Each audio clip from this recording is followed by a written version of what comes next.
Hello and welcome to the Luv Doc podcast with hosts Waldo Wachewski and Ophelia Brewski. We are jumping straight into it today, right into the messy stuff, the complexities of relationships. Specifically, that age-old question, after the breakup. Should you actually try to be friends with your ex? It's a tough one. Comes up all the time. Okay, so let's unpack the Luv Doc. Yeah. It's built around a letter someone wrote to the Luv Doc. It's about their friend, George, and his ex, Elaine. Right. And here's the thing that really grabs you. They've broken up before. This is the second time. Ooh, second time around. Yeah. But George, he's apparently insisting they can just, be friends now. He even compares it to something he saw on a TV sitcom. And that comparison, the whole life is like a sitcom idea. Yeah. That's exactly where the reader, draws a line in the sand. Definitely. So our mission today really is to cut through that kind of fantasy. We need to look hard at the writer's argument for a clean break, a total split. A really clean break. And figure out what the crucial things are, the factors that decide if friendship is even possible or if it's just, setting yourself up for more pain. Because the stakes are real here. The writer is very clear. This is not TV. George needs to be, and I'm quoting here, free and clear to try to find a better fit. Free and clear, that says a lot. And the writer points to an issue right away. Elaine apparently has some baggage. The baggage factor. But what makes this feel so real is that immediate follow-up. The writer just adds, but don't we all? Exactly. That self-awareness, it tells you something. It shows the writer gets the complexity. They even note that this whole breaking up for the second time thing is, apparently this is common. Right, the dreaded on-again, off-again cycle. Yeah, it's like the classic red flag, isn't it? It shows that, okay, maybe they both know deep down it doesn't work long-term, but they just can't quite let go of that connection. Psychologically stuck. And that instability, that back and forth, it makes any argument for just being friends feel really, really weak. So if the history's rocky like that, the writer seems to imply the only real choice is cold turkey. Yeah, the writer's pretty firm on that. They even say they were never really friends with their own exes, preferred a clean slate to move forward. Makes sense. Avoid the drama. But they also get that everyone carries some baggage, like we said, that unavoidable messiness. So it complicates things, doesn't it?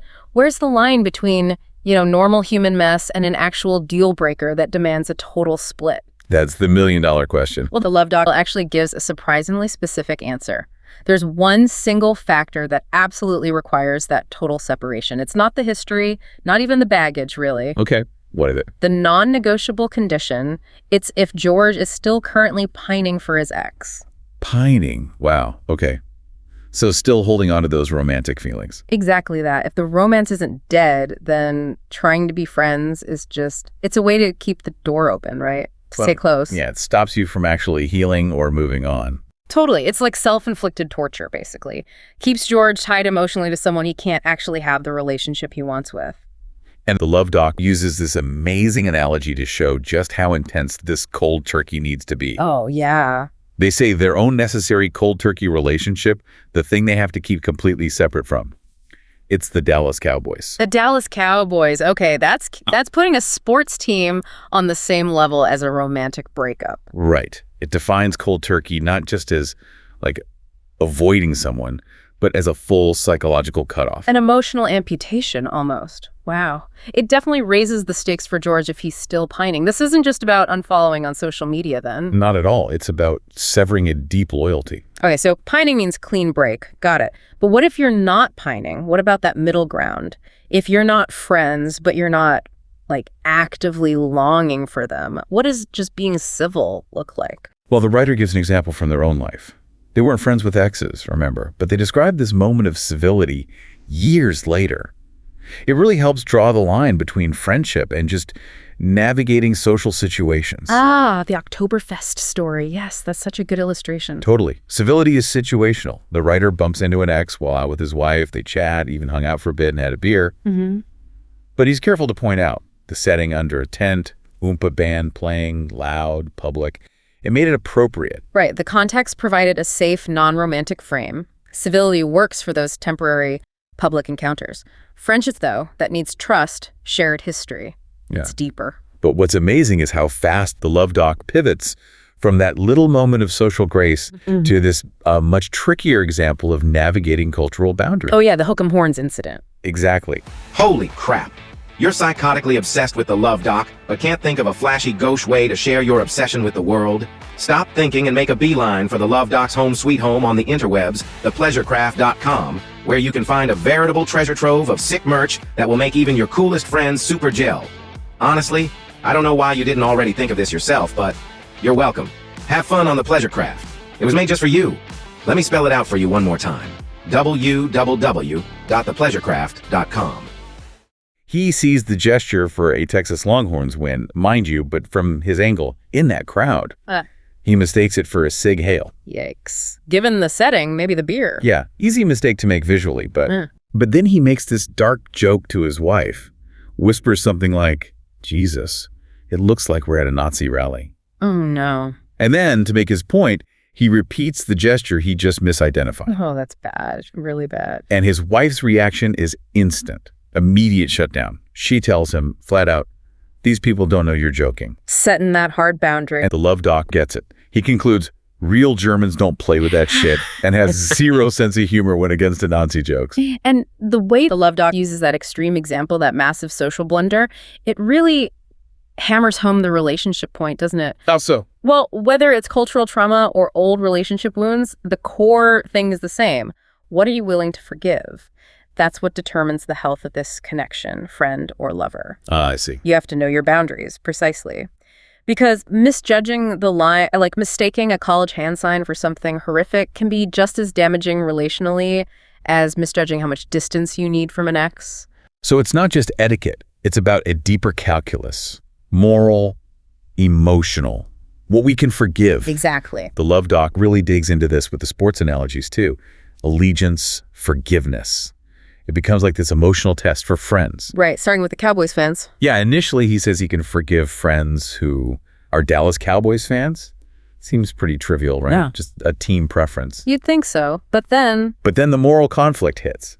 He struggles because he can't forgive the team owner, Jerry Jones, for his, quote, eschalic response to the Colin Kaepernick affair. And that's the key. That moral line, which has nothing to do with football itself, suddenly makes him question if he can tolerate his friend's unholy allegiance to the team. Wait, is he really equating supporting a football team owner's political stance with a relationship deal breaker? Is that hyperbole or? I think the source uses that exaggeration deliberately to show how boundaries work. Some differences are just functional. They don't say much about your character. But for the Luv Doc, this Cowboys allegiance, despite the owner's actions, that crosses into moral compromise territory for him. He sees it as a choice. Yeah. Especially, he notes, when the Houston Texans are literally 2 hours south with the promising QB like TJ Stroud, why pick the team with the moral baggage, you know? Huh. It really makes you think about how we judge our friends sometimes. It does. Using the same kind of yardstick we might use for a partner's core values. It does, but he balances it, right? He gives an example of a boundary that is forgivable. Ah, yes, the beer preferences. Exactly. He really dislikes European wheat beers. Anything from Milwaukee, calls it terrible taste in beer. Pretty strong words for beer. But here the boundary is different. He says, basically, this is just taste. It's functional. It's not character. So perhaps we can agree to disagree and still be friends. Okay, so there's a hierarchy emerging. Beer taste, forgivable. Cowboys allegiance, tangled up with morals. Maybe not. Pining for an ex, definitely not grounds for friendship. Which leads us right to the big exception. If pining means a clean break is needed, when is being friends with an ex actually, like the Luv Doc says, a really good idea? And this is where shared responsibility comes in. Yeah. The Luv Doc argues really strongly that if you have kids together... The co-parenting factor. Exactly. If there are children, then being friends, or at least friendly, with your ex is crucial. It's not about lingering feelings anymore. It's practical. It's necessary. Yeah, the kids completely changed the game. Your own feelings, wanting space, maybe even wanting to punish the ex, all that has to take a backseat. Right. The shared goal is creating a stable, peaceful environment for the children. That demands a functional, intentional kind of friendship, no matter what tore you apart. It requires rising above the past issues. And the way the Luv Doc justifies this level of commitment, it brilliantly circles back to the earlier analogies. He says, basically, if you can find space in my heart for Dallas Cowboys fans, surely they can work through whatever heinous shit tore them apart, right? That's using the hierarchy effectively. It sets the bar. It does. He admits, look, It's not always possible. Divorces get nasty, real ugly, as he puts it. But aiming for empathy, for functional understanding, those are certainly honorable goals. So the standard for co-parenting is set just above tolerating bad sports choices. It's about commitment to something bigger than yourself. Precisely. A shared external purpose. The kids. Okay, so let's boil this down for George and for you listening. The advice from the Luv Doc really seems to hang on two main things. Two key factors. First, are there children involved? If yes, friendship, or at least functional friendliness, is pretty much essential. Imperative, really. Second, is there any residual romantic pining? If yes, then friendship is likely a really bad idea. Psychologically damaging even. Needs that cold turkey approach. And if we link that back to Luv Doc's framework, it all comes down to defining your personal Jerry Jones line. Your Jerry Jones line. Explain that. It's that point where a difference, maybe it's a moral stance, like with the Cowboys owner, maybe it's a personal compromise, like still being in love with your ex becomes unforgivable. Ah, the point where it requires that full cold turkey separation. Exactly. It's your ultimate boundary, what you absolutely cannot tolerate or overlook if you want to move forward in a healthy way. It really shows that figuring out love, friendship, breakups, it forces us to identify our non-negotiables. Which leaves a pretty big question for you, the listener, to think about. If navigating conflict in relationships is all about what you're willing to forgive, what's your line? What deeply held belief, loyalty, or personal boundary, whether it's about sports, politics, beer, or something much deeper, is the absolute deal breaker for you? The thing you just can't find space in your heart to overlook. Yeah. What's your Jerry Jones line? Something to definitely mull over. Until our next The Luv Doc. See you then. To read the column that spawned this podcast, go to austinchronicle.com/columns/the Luv Doc. There are probably worse things to do with your time, right?